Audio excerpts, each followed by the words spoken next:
Well, good morning, everybody, and welcome to another episode of My EdTech Life. Thank you so much for joining us on this beautiful Saturday, and hopefully anywhere in the world that you're joining us from, it is a beautiful Saturday for you. Thank you so much if you're enjoying your first cup of coffee with us, if you're having some breakfast, or wherever it is you are in the world. It may be dinner time, I don't know, but if you're joining us from anywhere in the world, thank you so much for making My EdTech Life what it is today. We really appreciate, or I really appreciate, all the support and of course our guests too, as well as you get to connect with amazing educators that are creative, that are innovative, that are risk takers, and that they are just amazing influencers in the education space. So thank you so much for joining us this morning. And as always, we have an amazing guest today. And remember all I said right now: a risk taker, educator, innovator, creator. Well, we definitely have our guest today is definitely all of those and then some. And Trevor is an amazing person that I've had the opportunity to connect with through a Wakelet community event where we got to present together, and we hadn't connected like this in a while, but we've connected through Twitter. But today I have the honor of having him here on My Ed Tech Live. Trevor, thank you so much for joining us this morning. How are you doing this morning? I'm doing great, and I am happy to be here. I do have to say, though, you're talking about, a beautiful Saturday morning. Here, it's actually about 2 degrees Celsius, and it's like wet and damp, and there's like snow coming. It's actually a miserable day, but I'm in my office. I'm online. I'm happy. The weather's always nice online, so we're good to go. Perfect. Excellent. Oh man, but that weather, that definitely different from what it is here, because it's definitely been getting very hot here in Texas, and just the humidity. And so yeah, but Uh, I love to find a nice balance between your weather and my weather, and I think I would definitely be very happy with that. we have uh, it for June. That's about it. There we go for June. All right, Trevor. Well, Trevor, thank you so much again. Like I said, I'm really excited to have this conversation with you, and especially because we do share a lot of the same spaces, on Twitter, and some of the same communities and everything. And I see just the amazing work that you're doing, and really putting yourself out there and your work out there, and just some of the things that I see coming from you are amazing. But before we get into that component of the professional growth and the badging and things of that sort, I always love to start the show with our guest's origin story. It's like, to me, people that are on the show, I liken them to superheroes because of the things that you guys do, and how you influence a lot of teachers in such a positive way. And I'm always curious to know your origin story as far as how you came into education. Was it something that you always knew you wanted to do, or was it something as kind of like a transition or a pivot, and you went into education from a different industry? So tell us a little bit about your road into education. Okay. Well, I kind of went that path right out of high school, but not exactly. When I graduated high school, I've been teaching for about 20 years. I've been in education. And when I graduated high school, I went to university to be a business student. That failed miserably. I did not enjoy it at all. I am not a business minded person. So I decided to follow my passions, and I studied literature instead, because that's going to get you a job. But it was a high school teacher who was a mentor to me that really got me looking at following my passion and sharing my passion. And he had an impact on me when I was a student. And I still ask myself. His name was Larry Bent, and I still ask myself, what would Larry do in the classroom right now? Because he had that much of an impact. So um, as I studied literature, uh, it was kind of a natural evolution for me to go into education from there. And when I got to do my student teaching, my practice teaching, I actually got to have him as my the teacher I worked with, which was an amazing experience. And yeah, I'm extremely happy that I had that opportunity. From there, I hopped around different places in Canada. Different provinces. It was like starting my career all over again every time I moved. uh, and now I'm settled in New Brunswick, Canada, where I am a tech coach. And although we call it an education support teacher for technology, but I'm a tech coach. So, yeah. There you that's my go. backstory, I guess. Excellent. Um, Hey, well, yeah, similar backstory also went yeah, into, university for business and landed in education and have been in education now for 16 years. So yeah. I'm kind of catching up to you there a little bit. But yeah, similar route, always remembering that one high school teacher always in the back of my mind and Yeah, then, falling into education and falling in love with it. And, so yeah, very similar story. So that's why we get along so well. yeah. I have a minor in economics, but I don't tell anyone because I don't wanna teach economics. There you go. Well, now they know after this show, those Well, that that's true, listening, yeah, yeah. now they know. So now you, I you mean, might social be getting studies, some it's just like offers. You might be getting some offers now for to teach economics. No, but that's great. So tell us a little bit then, as far as kind of your transition. I know now you are serving as an instructional teacher or support, but with Yep, technology. Uh, how was that transition? I know you said you went to university, study literature, you come out, you're starting your career, going from province to province. And then how did you end up getting into this specific role? okay. I like to play, and I'm curious. So when school started bringing in technology, I started playing with it, and I started thinking, how can I start utilizing this in my class more? How can I get the students doing stuff? How can I change how I'm teaching? Right. Um, Plus, I hated using whiteboards and markers. So my first thing was, how can I use this tablet thing to get rid of those and never have to worry? Same with the photocopier. So I just started playing with things, and as time went on, as I said, I was given an iPad, so I discovered the Apple Teacher piece. So I started doing some of the courses through that, and then my district and province actually went to Microsoft. So I started exploring some of the things that they had, and just kept teaching stuff. And then the tech mentors used to come visit me, and I would be showing them what I was doing in my class. And then they were going out and telling other people about it. And so eventually, when a position came up, it made sense that I would apply to it and just kind of skip the middleman and do it myself, get out into the class and help other teachers with it. So, I uh, love the way you started that, this route. You said you were playing, you love to play. Man, that really resonates with me because, in a way, in a similar story, when I first started, you guys had, the chalkboards or, the dry erase yeah, boards and everything. When I first started, we had overheads and we had the yes, transparencies and, yeah, I'd get out of school with marker all over here and my shirts and everything because working on transparencies. And so that was my high school years when I first started, 3 years of high school algebra. And then I moved down to elementary, and then in elementary, I found this huge, huge thing on wheels. I was like, what is that? They're like, that's a cow. I was like, a cow? It was like a computer on wheels, and they had yeah, little mini little Dells and, essentially, kind of the Chromebook aspect or the first iteration of Chromebooks or things that were happening. And I just started playing with those because I didn't want to write on the board and I don't want to get dirty. And I just wanted to play and have the kids have fun with it. And that's yeah, pretty much also in a similar fashion the way that I transitioned into this current role as well, is just being able to play. So as you can see, we were kind of in the same boat where we see how play can not only be very effective for us as educators as we hmm, play with new tech and get familiar with new tech, but also allowing the kids to play with new tech. So tell me a little bit as far as, they come in, they have observed you, they shared some of those things, and how to implement.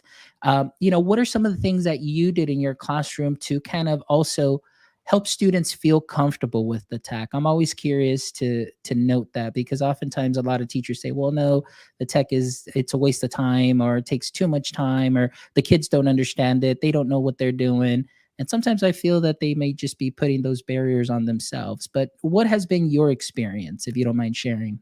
sure, sure. And to be honest, I think it was a transition for me as well because um, in the early days, I would see something new and I'd play with it and I'd get excited. And it was, okay, this is the tech. Now, what are we going to do with it? And I was putting the tech first, which wasn't fair to anyone, but I was excited. So I wanted to share that excitement. Um, but now I realize that that's not the approach to go at all. It's more think about what those objectives are and how can the tech help support that. And with the students, I always give options. So it's about introducing them to their options and then letting them choose the path that they want to go down and how they want to play with it. So if I give them an assignment that involves tech, um, I give them a couple choices. Sometimes I'll give them a choice that has nothing to do with technology if they don't want that. They may have to like click a picture and put it into a digital portfolio or something, just because I don't like paper.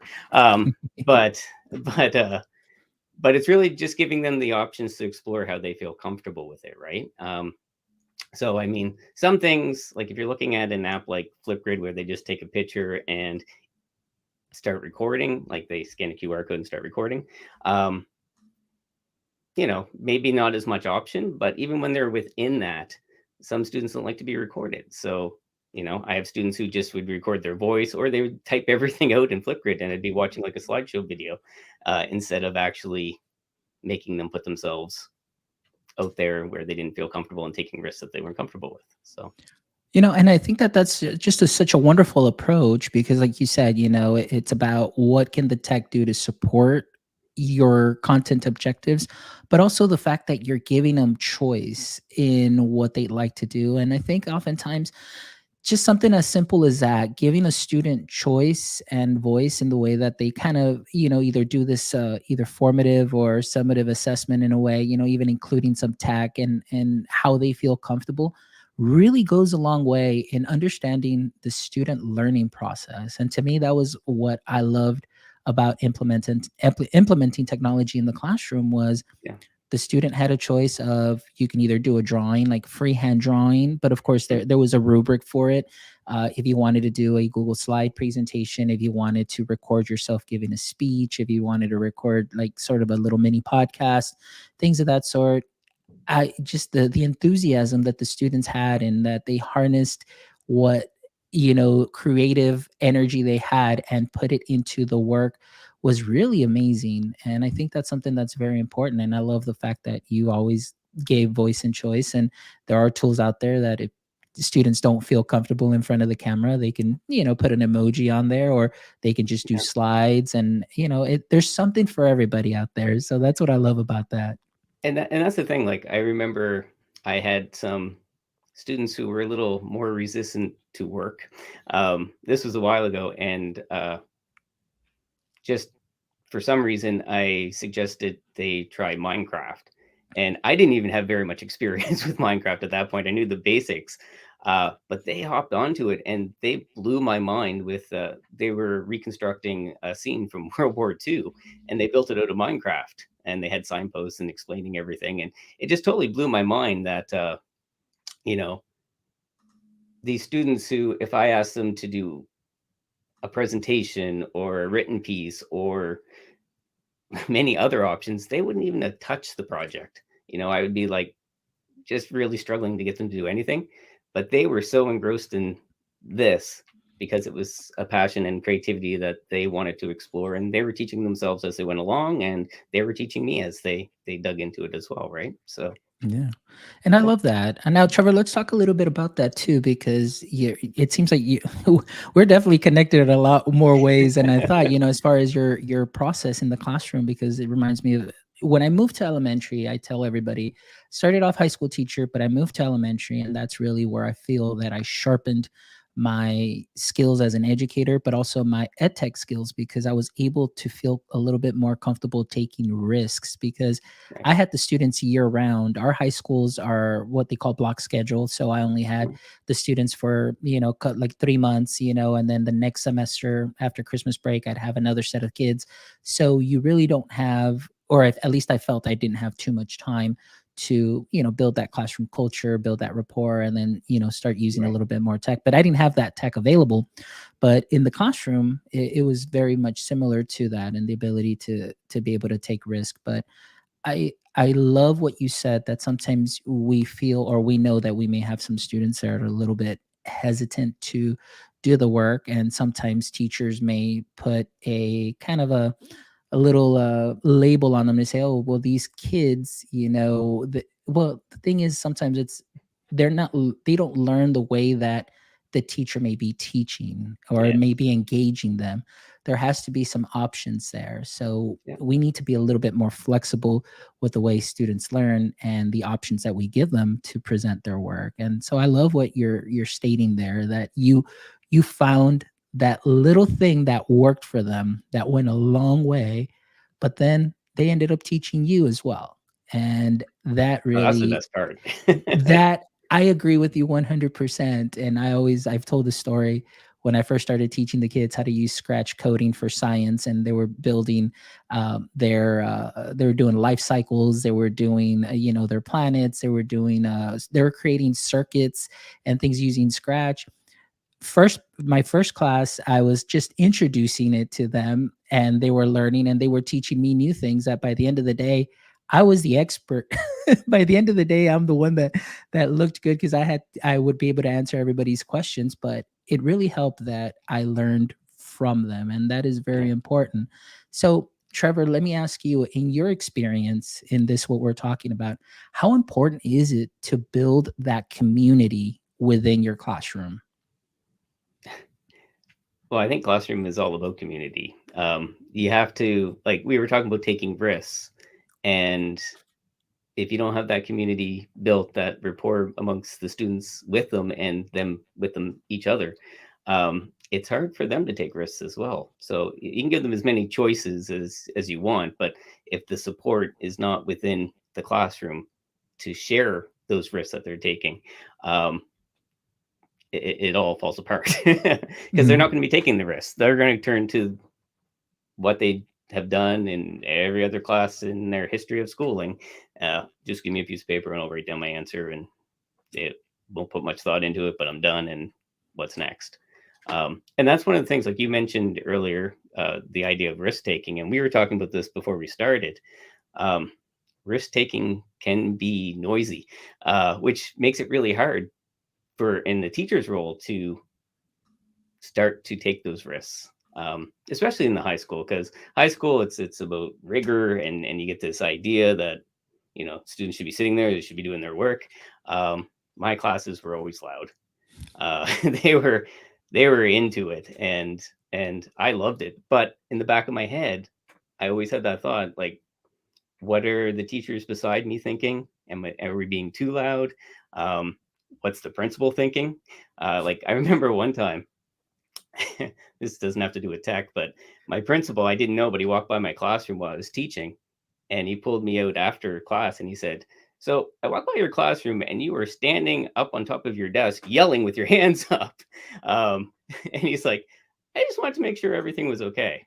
I was like, "Yeah, we were just doing some Shakespeare. It was, fun. I was just jumping up on furniture, acting, and having a lot of fun with it." And that's another thing. Like, teachers have to take risks and model the risk taking if they want their students to do the same, right? So Yeah. yeah. And that, yeah, I agree with you on that, and also very similar thing too. I had a principal that was like, okay, so I'll share the story one more time. So the kids are working on Scratch and they're creating, their planets. We're going over that in science, and we're doing Scratch, and all of a sudden she comes in and then she just leaves. And then at the end of the day, the principal comes in, and he's like, "Hey, I hear that your kids are just playing games." I was like, "No, no, let me show you what they're doing and what they're creating."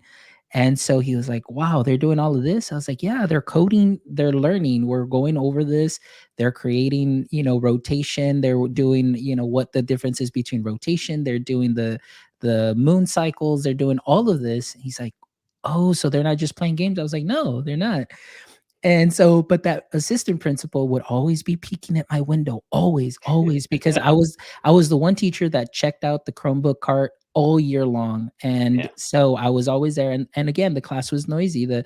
I had kids that were out in the hall recording on Screencastify.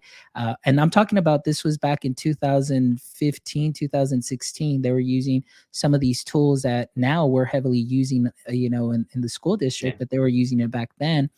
And it was loud, and it was a little, different, I would say, than what other Yeah. classrooms were like. And but at the end of the day, when they saw the scores and they saw how everything went, that particular assistant principal came to me and said, "Mr. Mendoza, I'm really sorry.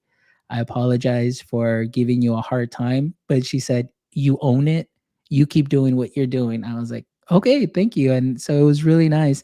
But going into that, the risk taking, I think Yeah. that's something too that has to come from the top, principals, assistant Yes. principals, making a note that it's okay to take risk and have a culture of risk taking in learning because of the creative process, which is really what we're talking about right now. And in that sense, that creativity process, because then that allows teachers a little bit more of that comfort to be able to take these risks. And if you fail, well, let's see how we can fail up or learn from this and innovate in the classrooms to engage the student learning. Yeah, and I think that mindset has been changing over recent years as well. And I've been very fortunate because all the principals I have had, and I have to say this in case they're watching, but they've been very supportive of what I've been doing in the classroom, and that makes all the difference. Um, but also these last 2 years, like these have been the years to take those risks and try new things because everything's been turned upside down, and you know it kind of lets the leash out a little bit. We can try these things and you know blame the pandemic. There you It go. doesn't work. Hey, Yeah. Well, that's great. Well, this is a great conversation, on this aspect. And man, it was great to learn just about your experience in the classroom and how really relatable it is to me. And I'm sure that it's very relatable to many other teachers and educators that are out there listening to as well. But let's go ahead and kind of like switch it up a little bit more because I yeah, want to talk a little bit more. Obviously, today you are my very special guest, and I've seen your work and what you put out, on Twitter as far as the creativity process, the apps that you use. And again, it goes back to that spirit of you saying like, well, here's the tech, what can I do with it? And you think of just amazing ways of implementing the tech and doing a lot of great app smashing with a lot of this. So let's talk about that professional growth component, and then we'll talk about the badges. But as far as yourself, when did you, I don't want to say catch the bug, but when did you really start kind of diving deep into professional development, for either certain apps or technology? When did that come through? Maybe in the last couple of years, or is it something that's always been there, but now it's just blown up for you? yeah. Well, I think the professional development has always been there. Like if there's ever an opportunity, I'm one of the first to jump at it. But for the tech aspect specifically, like I said, it was when the school I was working at started to invest in technology, and I was like, okay, well, I'm going to explore this, and I'm going to see how far I can take it. And as I mentioned, I can't remember how many years ago it was, but it's been quite a few years now. Um, but with the introduction to the iPad, I started to get into that whole Apple teacher world. Was probably my first stepping stone. Um, my holy grail is still to become an Apple Distinguished Educator, but they've closed down the program for the past for the Yeah. accepting new people until I think January of next year. Yeah. Anyway, so I started going through that, and I was earning all the badges through that, and learning more and more about you know what these iPads can do. Um, and from there, it was just, as I said, my province or my school district switched to becoming Microsoft. So I got into the education center there, and I started playing around with the badges. And I'm embarrassed how many badges I have for Microsoft now. I don't even want to share that number. It's ridiculous. Um, I'm with you. but uh, but again, it was just exploring, and I just have this interest in seeing what is available to me, and is it useful for what I'm trying to do?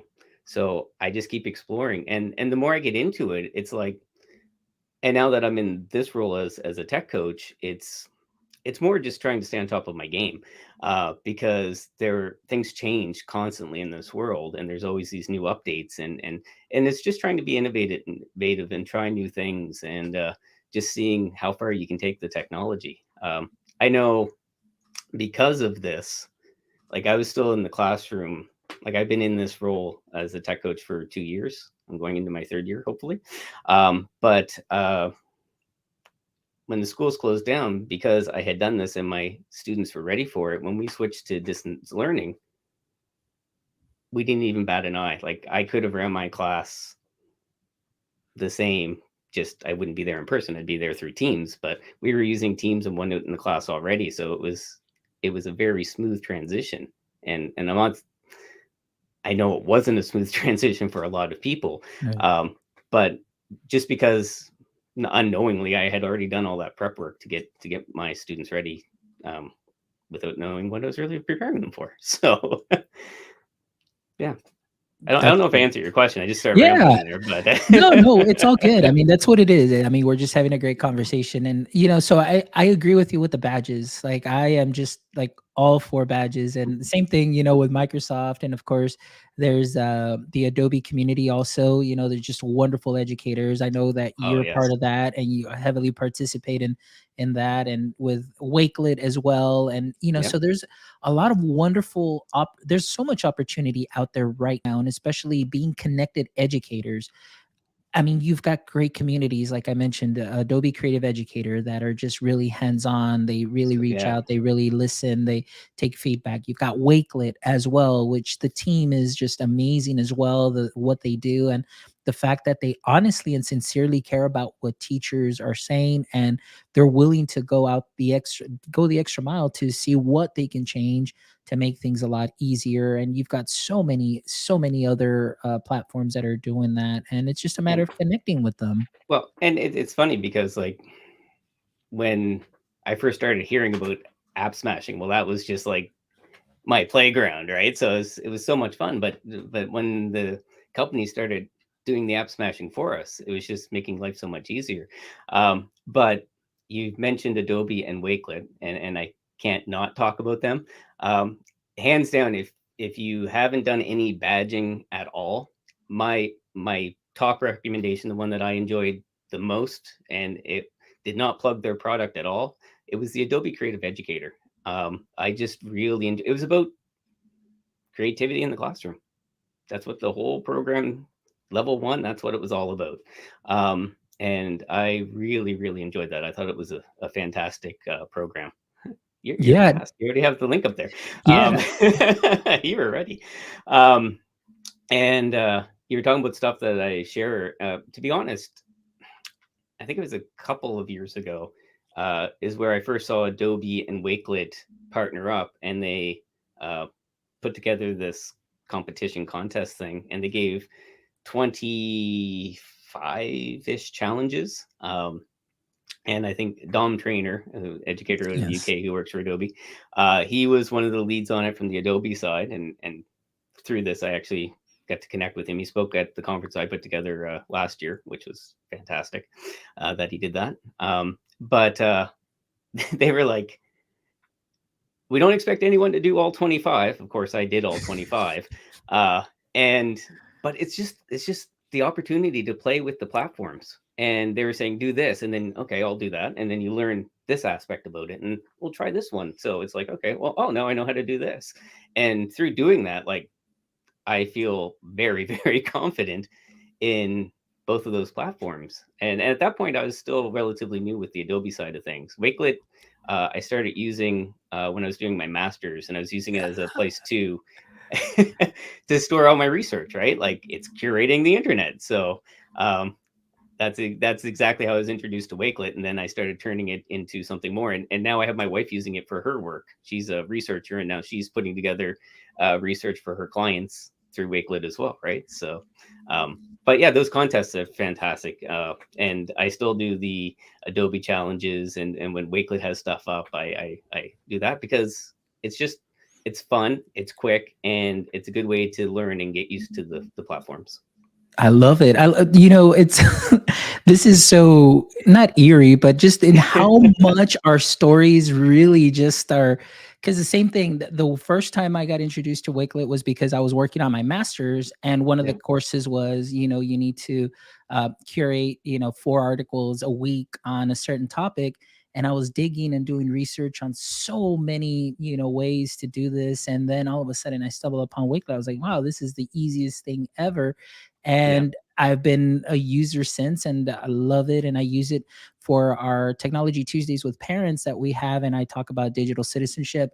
I create a collection in English, one in Spanish with the same articles, or Yeah. somewhat try to find the same content, because sometimes the translation could be a little different. And I just want to make sure that the parents are, low barrier to tech where they can just click and open. And I share those out, and we've gotten some really great responses, because the resources that we're sharing with parents to help Yeah. equip them to have those conversations at home with their students. But yeah, Wakelet, Adobe Community has just been amazing. And the same way, also, I just connected with them through the Adobe education, courses to get certified, and then got the level 1, then the level 2, and then I Yeah. just kind of got stuck in the platform, just learning more and more and more. And you've got just wonderful people like Claudio, you've got Clara, Yes. you've got Tanya that you can reach out to at any time. You've got Dom also as well, that are just Yeah. always willing to help. And I think that makes Yes. just a huge, huge difference. Like last year I did a virtual conference called the Teach Symposium, and had no clue what I was doing. It was just I created it with a coworker of mine, and we were just like, everything's closed down. Everyone's like sinking in this technology. What can we do to help get them feeling a little bit better? So I reached out to those people. Like reached out to Jen Williams. Reached Yes. out to Dom. I reached out to Flipgrid, and I got the whole team there. I had like 4 presenters from Flipgrid say, yeah, let's do this. Same thing with Wakelet. Amy and James both came in, and they presented. And I had like 20 some presenters throughout the day. And I did not spend a dime. I printed off some stickers. That's how much cost I put into it.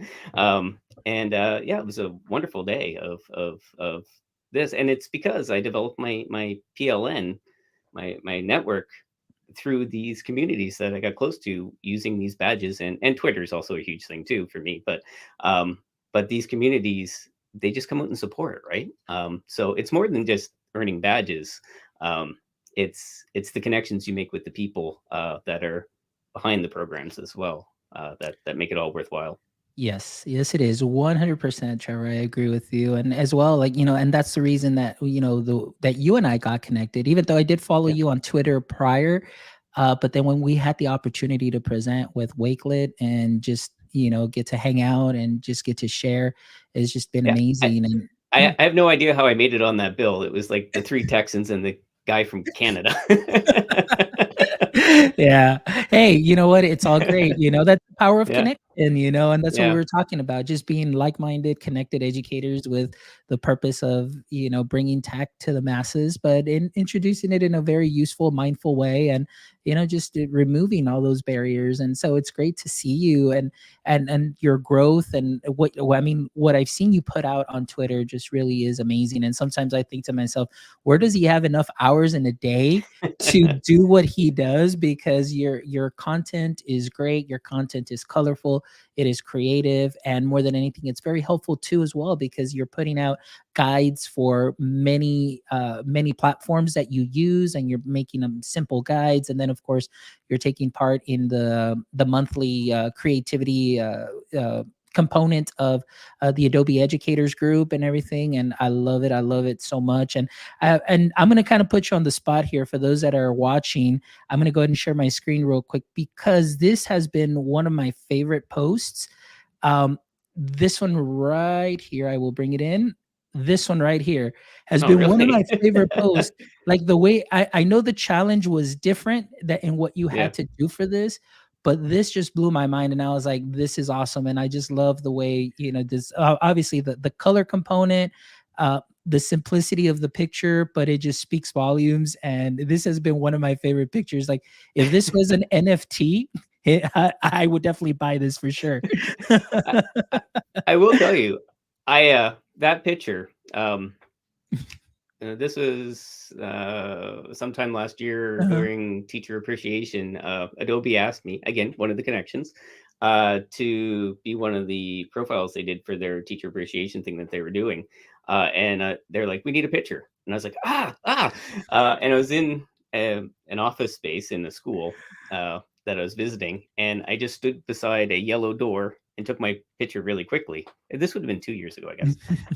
And that picture has had so many reincarnations, and it's the only picture I use for everything. So it's the picture you used for the promo for this session as well, right? Yeah, So and it's a and great picture. I mean, it really speaks yeah, volumes, like, 2 seconds people. out of desperation is what that Yeah. picture was. So Hey, but it works, and it works out great, and like I said, it's just, to me, like, when I see that, I'm like, I know who that is, and I know what they're all about, because, I mean, we've made this connection, but it just, that's the perfect picture, so I love that, well, and I thank you. love the way Yeah, that you took that variation of what the challenge was, and you created something different out of it, like, and it was great. It's all about iteration. It's about risk taking. It's about innovation. And like I said, I really honestly can't speak more highly of you, in the fact that, like I mentioned to you, I love your work, and I love the way you push those boundaries. And I'm in a very similar way. I love to take apps and see how far I can push them to we get to a point of, whoa, did you know that you can connect it to this, or do this, or do this?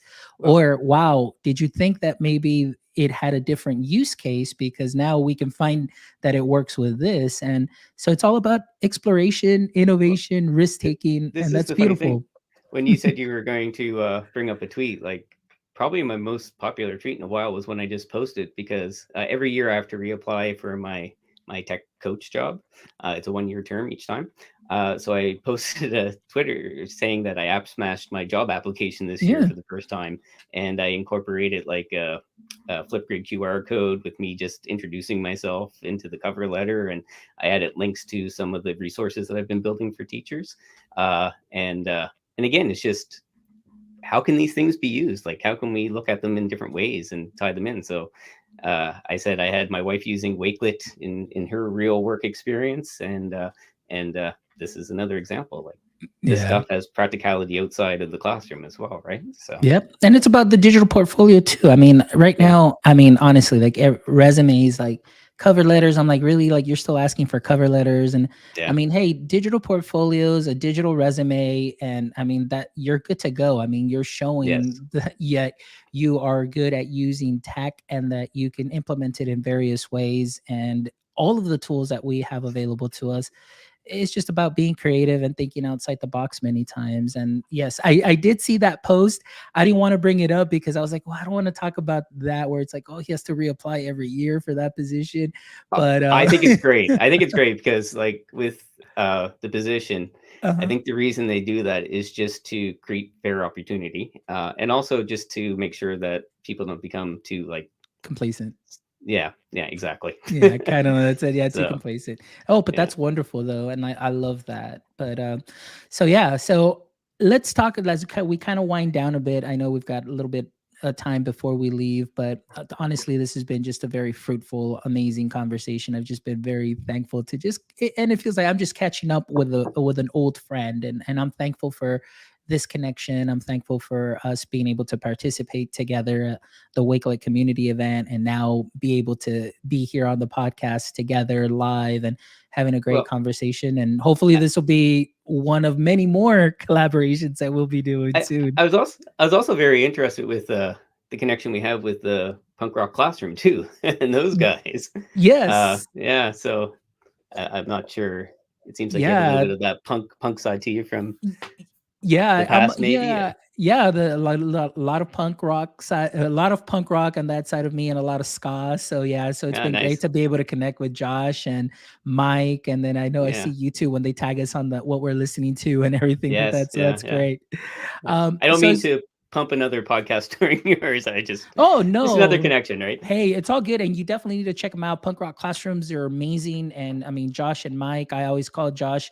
Josh is the CRO, the chief riffing officer, because he's always putting out riffs. If you follow him on Instagram, Josh R. Buckley, he's always putting out riffs. And then I call Mike Earnshaw the Edu Chef, because of his book, the cookbook for, oh my goodness, I forgot the title, but I have it here. Edgy And cookbook. yeah, the Edgy Cookbook. And he's got some great recipes for PD and everything as a principal for educators. So I just call him the Edgy Chef. But great guys, go check him out too as well. But Trevor, so now as we kind of wind down, I always love to end the show, with three questions three final questions for my guests. So one of my questions that I always love to lead off with, and I'm just always curious to know of all the guests that come in here, since a lot of them are, educators such as yourself, creators such as yourself, influencers, and, I want to know currently in the state of education, what is, or what would you say is your edu kryptonite at this moment? At this moment, uh, that's a tough question. I think for me, it's there's only, I guess, resources. Resources. Having the Mhm. resources that we need to get out to do what we need to do. Um, Perfect. Yeah. and I don't know. That's a tough question for me to answer. There's lots of things that I'd like to change, but if you're asking me in my current role in my Mhm. position, there are two of us. We are at the moment, and we are covering like 40 schools, uh, and we have limited resources. And my boss is fantastic. He just bought us a lot of coding stuff. Um, but yeah, it's tough. It's tough to be everywhere you need to be, and Okay. opening those doors and getting in there. Okay. So, There you but go. that's more Fair. specific to my job. It's not education as a whole. Okay, well, let me go. Resources, though, yes, that's everything. Let's go down that path then. Let's see, like, now as a whole, what would you say your current edu kryptonite is? Uh,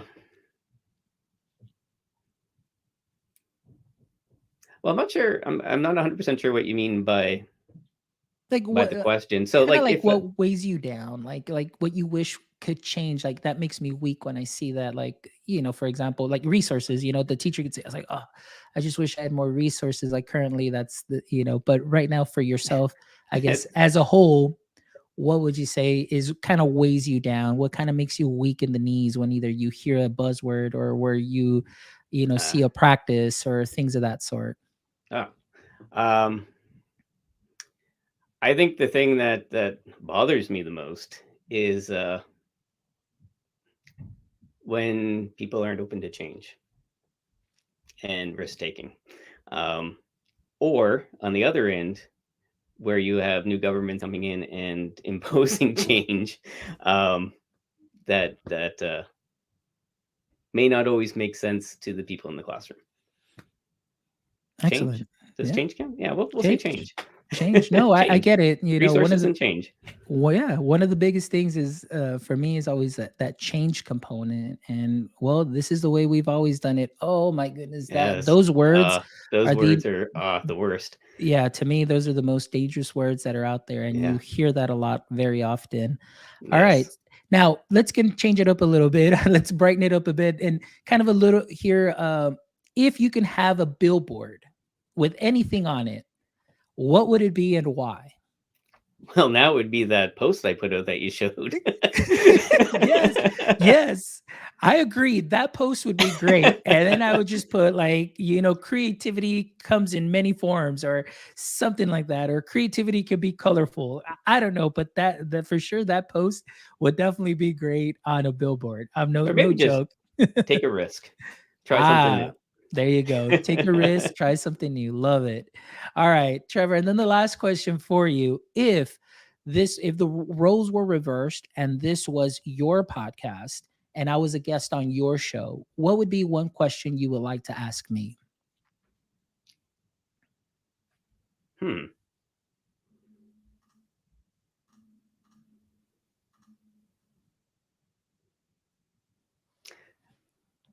I I'm fearful because I have a feeling it's going to come back at me. So, so I'm trying to think strategically here. But I would probably ask the greatest aha moment you've had with like where the students where you have that moment where you connect with the student and it's really memorable because you see it all just comes together. You know what I mean? Like that Okay. magical moment where you just have that connection with the student, and so greatest connection with Excellent. the student, maybe. Yeah. Okay, greatest connection. Okay, this is always memorable, and I'm glad that you asked that because to me, that moment happened my last year in the classroom, which was, I think, in the 2017 school year. What happened is we had a set of twins, and we were in two different pods of fifth grade. So I had one group of fifth graders, and then there was two other teachers that had a group of fifth graders. So they split the twins up. And the she wasn't very happy. I mean, they were always growing up together. They had all the same courses and everything. And and then on top of that, also she was learning the language. She was learning English, and she just never felt really confident. She never really shared. She was always very, very quiet, very timid. And as we went along in during the classroom, and during the year, I should say, because I always had the Chromebooks, I always gave the students the ability to create something. And like I mentioned, because she didn't feel comfortable doing presentations up on, in front of the class, she didn't feel too comfortable speaking. But when she created on the Chromebook, she spoke very loudly and she spoke very clearly. And I was just amazed at how she would take what she learned and put it and make it come to life on that screen, with very little skills that I taught her, but she kind of took off on her own. So the aha moment happened. This was something that went along the whole year. And the aha moment for me was when she created a presentation and she said, "Mr. Mendoza, I'm ready to present." And I was like, "What? Like, are you sure?" She's like, "Yes." And keep in mind, she was just learning English, this whole time, during the classroom. She stood up there and she shared this beautiful, bright presentation. And as a matter of fact, I still have a copy of it, her presentation. And she presented just loud and proud to the whole class with this amazing English that, and what I loved about it is that we were able to document that growth from the beginning of the year to the end of the year. And to me, it was that aha moment where everything just kind of came together, and the use of the tech, how it helped her speak loudly and brightly, but in the sense of the presentation and seeing her learning, but also how it helped her with the language. That to me has always been one of the most memorable things that has happened in my experience in the classroom. So that to me was that boom aha moment where kind of everything came together, and I was like, yes, And yes. it goes back to what we were saying before too, is, giving them the choice to try things a little bit differently, and building them up to that comfort level with what they're doing. And that's a perfect example. That's amazing. That's awesome. So Yes, it yeah, was thanks for sharing wonderful. that. Yeah. Yeah. Well, Trevor, it's been a pleasure. It's been an amazing conversation. I loved it. Like I said, it just really feels like we're definitely have been friends for years, and we're just kind of catching up and learning a little bit more of each other. But I learned today that, our stories really kind of, match in so many different ways. And I'm just thankful that it kind of also validates like what I'm doing, and that what I've done has been something helpful because I see it through you. I see it how it's helping not only you grow professionally, but also in how you're going out and helping other educators just bring that same attitude of, hey, it's okay to take a risk. It's okay to take that creative risk, and we're still going to be meeting our content. We're still going to be doing all of that good stuff. And so that's really exciting. And again, just it's been great to just chat and catch Yeah. up and see that you're doing great and that things are going well, even though it's not that good of a day outside for you. But hey, we're getting to chat, and that's been awesome. So thank you, Trevor. And before we go, Trevor, Yeah. please let our audience members know, where it is that they can, connect with you. Uh, Funny thing is, I don't really have much of an online presence other than Twitter. So you can definitely connect with me at Earltown. So EARLETONTOWN. Perfect. Sorry, Earltown, and it's don't ask me why that's my Twitter handle. Um, but yeah, that's probably the best way to see what I'm doing. I love sharing resources, things I'm doing. I will throw it there as Fawn said. I put a lot of how-to guides up that I'm doing. I used to make a lot of videos, but I found that people are moving away from dedicating to videos. So I did these quick how-to guides that I've been sharing out, and yeah. So, and Perfect. thank you for Excellent. sharing the link to my Yeah, profile. yeah. I went ahead and put the link to your profile there. Yeah, And guys, the information also will be on the show notes, as well as once the episode is uploaded, you'll be able to find Trevor's information there. And of course, you can rewatch the episode, or if you guys are going to listen to the episode, you can listen to it there. And we just thank you so much, Trevor. Thank you. It's been a wonderful pleasure and an honor to connect with you. And like I said, this will definitely, hopefully, won't be the last time that we connect, and whether it's through projects like this or maybe one day in real life, just to be able to meet up at a conference or something like that. That would just be wonderful. that So would be thank awesome. you.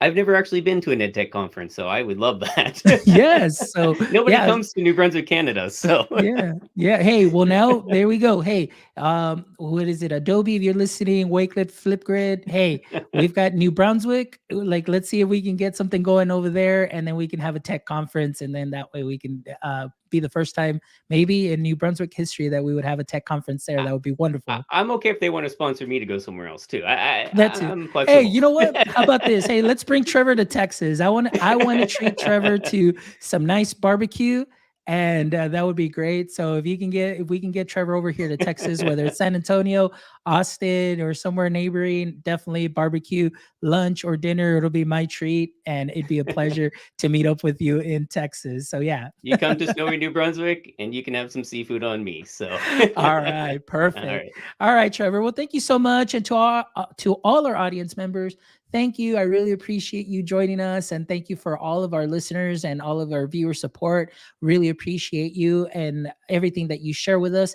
Please make sure you go to our website, myedtechlife, at myedtech.life, excuse me, myedtech.life, and drop us a review, drop us a line, give us some feedback, guys. Feedback is important to me because I always want to make sure that I bring you the best of me and that I bring you just some amazing guests. If there's anything or anybody that you'd love to have on, let me know. We can try and make it happen and reach out to them. But as always, I am always here for all of you educators and all of you creators that are out there, as the mission and vision and passion of this show is to bring educators and creators together one show at a time. So thank you so much for spending this day with us here on this wonderful conversation. And until next time, my friends, don't forget, stay techie, my friends.